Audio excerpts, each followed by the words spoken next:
Well, a wild night here at Rice-Eccles Stadium in Salt Lake City. Eric Sorensen, Sports 360 AZ. I'm along with Chris Cartman, ASUDevils.com publisher. And Chris, we've watched a lot of ASU football games. Can you remember an ASU game as weird as this one? It was a super wild ending. It almost reminded me of an SEC game, the way that defensively it was in the first half early on. And then we come down from the press box for the last 4 minutes, and it seemed like there was more action going on in that section of the game, the end game, than there was in the entire rest of the game in some respects, with the multiple interceptions that ASU generated, the first of the game that really, enabled the win. Talk about how ASU eventually got their offense going. They went into the fourth quarter, they were down by 12 points. They were able to engineer a couple late scoring drives. What tweaks did they make? What tweaks did Mike Norvell make late in the game? Yeah, they came out strong in that first series. They scored, and then after that, they were really trying to get their zone read component going, and it just wasn't working at all. They had a lot of negative yardage plays on first and second down. They put themselves in a lot of third and long situations.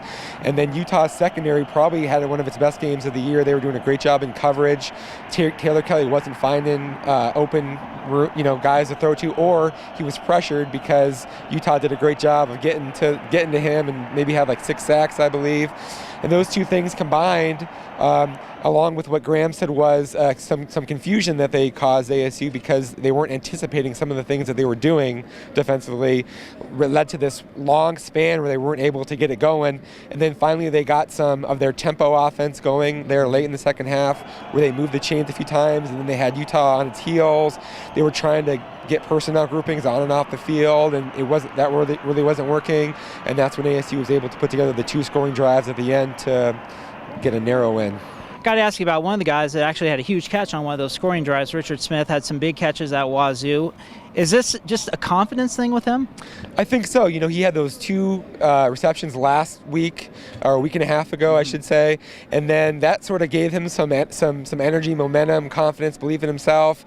I think Del Alexander, the receivers coach, told me that was really the main thing for him. Earlier in the year when he had some key drops, they tried to get him right back on the field and give him the ball again quickly, but at a certain point he was sort of degrading the offensive capability, so they had to bring him out of the game.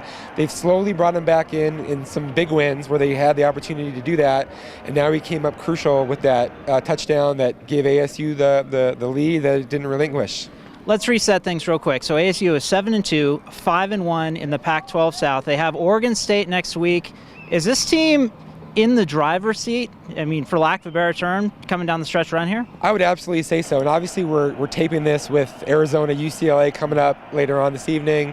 If UCLA wins that game, they're still really neck and neck, I would say. And that game in the Rose Bowl here in a couple weeks is going to be probably the decider. You would guess, unless ASU is able to win the rest of its games, beat Oregon State, beat Arizona, and maybe UCLA slips up somewhere.